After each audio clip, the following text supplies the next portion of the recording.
Alrighty, guys, welcome back to Novak's Real Talk Weekly on Monday night. We are discussing the biggest mistake sellers are making right now. Stay tuned.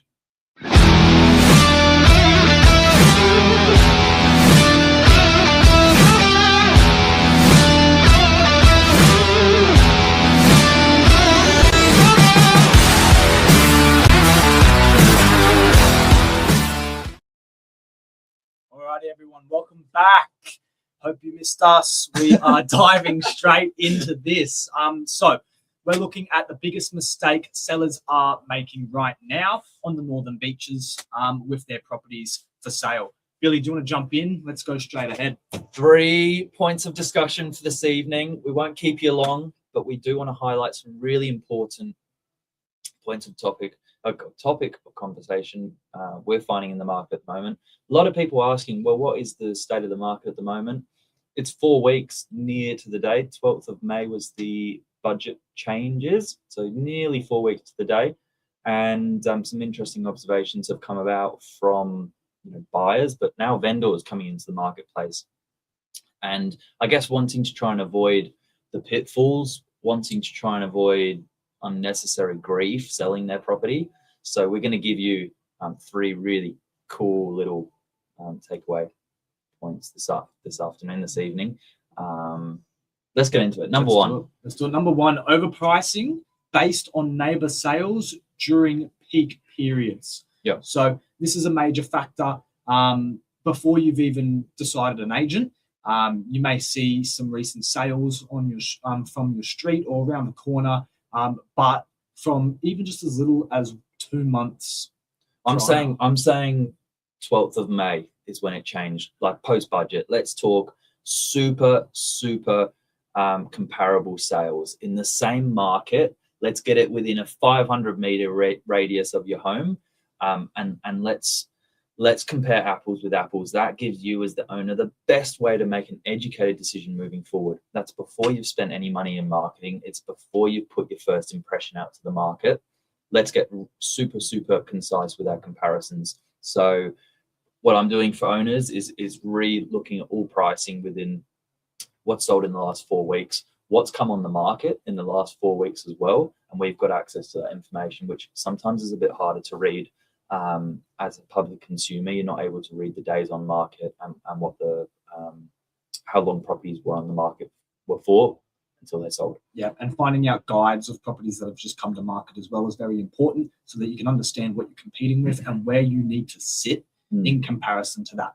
Because a buyer will see a property priced and then compare it directly with yours, even if it's around the corner or further down the street. Yeah. It really becomes like for like. And then in terms of pricing, you need to get it right the first time. Otherwise, if you start to drop your guide, buyers will then start to lose that interest, and that'll take your competition away. So yeah, I found it was about 3 months before the market became a little bit more choppy and harder to read. It used to be about 3 months you could get away with as far as a recent sale, but the more recent the better right now. Yeah, right now it's very important. So if you're looking at last year's sales, like December, Christmas, I'm sorry, it's a different market, but it's probably a little bit too far gone. Yeah. So that's probably advice number 1. Yeah.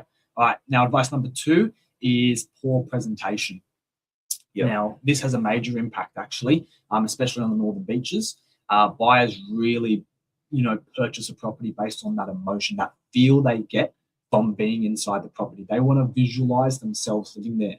So you need to make sure it's presented in a very meticulous way. It needs to be clean. It needs to be tidy. And it's just got to make buyers feel happy. All right? What do you have to say? Yeah, you might be in a price point, or you might be in a location where you're selling a lifestyle characteristic, and if I guess presentation makes up about 1/3 of the overall campaign as far as strategy goes. So it's pricing, it's products, which is the home itself, and then promotion. So if you can present the home in a way that's going to speak to buyers the language of how they see themselves in a home, it really does help. Presentation at the moment, like people might ask, well, what does that look like? We're not suggesting every property needs to be styled with furniture, but it might be looking at landscaping from the outside, the first impression, what can you do to just give it the extra 1%? You know, making sure lights are working, making sure it doesn't smell, making sure it sort of hits the five senses, look, feel, touch. Yeah, and it's important that your agent actually helps you with that, so that you can understand what you need to do and what you don't necessarily need to do. Yeah. And that can save you money there. But you don't want to lose money in your sale price by not spending that extra little bit of money to get the presentation right straight off the bat. Yeah. So presentation, like in this market, really, really important. And if you can give yourself that competitive edge, then, you know, take it. Yeah. Correct. Yeah. One of our vendors from 41 Bix Road in DY, a single-story house, had their property tenanted, and then when the tenants vacated, she decided to do a paint, fix up those, rotten window frames, Right. get a brand new underfloor heating system installed, and it works a treat. We've got colder days now. We put that on, and buyers get that warm feeling straight away. It hits them when they come through the door. It makes a huge difference, and the feedback's been so positive there. That's just a live example that I wanted to bring up. Yeah, and I've got, like, I guess there's no excuses either. I've got a property coming on the market where there's a tenant living in the property, and so most people would think, okay, well, there's an occupant there. You can't do anything. You can't really can't renovate. You can't paint. You can't do new flooring. And I appreciate that. There's someone living in the property, but what you can do is maybe help them with a bit of storage. So if it's really cluttered, you could maybe move some personal effects out of the apartment, or you might look at doing a one-off clean. To make sure that everything, as far as a surface level, looks presentable. Those are sort of the things you can do. Same thing with our Meriton apartment. Just before we go to the third point, we have a 2-story Meriton apartment for sale. It is tenanted. We had an initial visit at the property, and then we actually offered those tenants a rental rebate, so money off their rent per week, and they absolutely transformed that property. It presented immaculately. They are one of the best tenants that have transformed their property I've ever seen. A big shout out to them. They know who they are. In the Meriton, they did such a good job. It's beautiful, and then it really shows, with the property. It makes that difference, and it's so important. That's why we brought it up. So there you go. That's point 2. It's a consultation before you hit the market, and then we have like a concierge service where we take your property, give you the recommendation, and basically do all that work for you. Yeah. And then on to our final point, guys, for the night. It's choosing an agent on commission rather than strategy. Now, what a mistake this is, guys. I think that Meriton apartment, we've got the 2-story unit, is going to be a live example very soon, because the strategy in terms of putting your property for sale in this current market is so pivotal in your campaign. I could not reiterate that enough. Yeah, it would be like, I'm trying to give you an example, going to a doctor and saying, I want to achieve this sort of set of goals. And one doctor says, well, we can do that real cheap over the phone. We don't even really need to know you. We just know what works. So give you a cheap fee, or, there's someone that's going to sit down and really understand what you're trying to achieve, know you, know what's going to be tailored towards getting the result. That's just an example. But I've got one. It's bringing your injured dog to a dog walker rather than the vet. The dog walker will give you a quick, easy, cheap, strategy. The vet will be more expensive, but your dog will be repaired. I'll be using that one. I'll be using that one moving forward. All right. It's better than the doctor. Well, there you go. I think proof is in the pudding, and you get what you pay for. Pay peanuts, you get monkeys.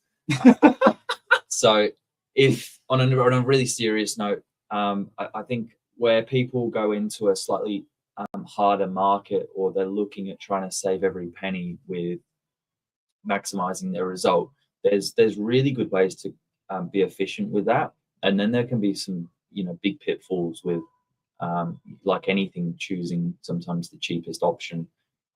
There's a bit of a pyramid sort of scheme where you can get speed, quality, and then time.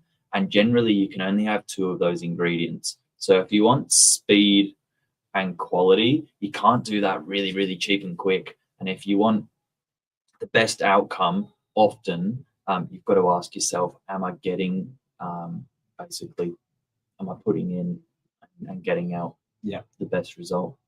I'm with you there.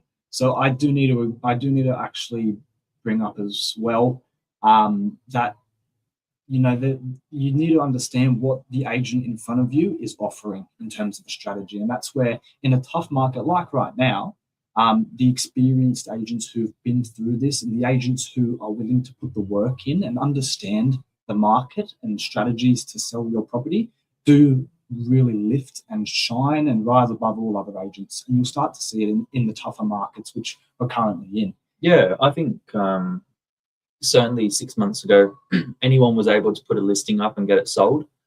And relatively speaking, might have just been reliant on exposure on the portals, taking some owners' vendor paid advertisement, putting it out online and, sort of waiting to see who shows up. But now if you've got, people with systems in place, it really makes a big difference as far as who's connecting with the buyers, who's getting the cut through, and who's putting deals together. And we like to think that's us, here working hard, 8 o'clock on a Monday with a team of 13 sales. You don't see that often, do you? So, if you're looking for any advice, give us a call. Hopefully that helps as far as mistakes, how to avoid them. Absolutely, guys. Well, I hope you're doing well. And if there's anything you need, just let us know. Always open to come down into our office and have a chat. We have free coffee here for you that we make. But as for this evening, I hope you have a wonderful night, and I hope this helped you with your thoughts, decisions, and understanding of what's going on in this market. So we'll bid you guys a farewell. We'll see you around. Catch us next time you see Billy and Thomas live on Novak, guys. Enjoy your night, and we'll see you later. See you.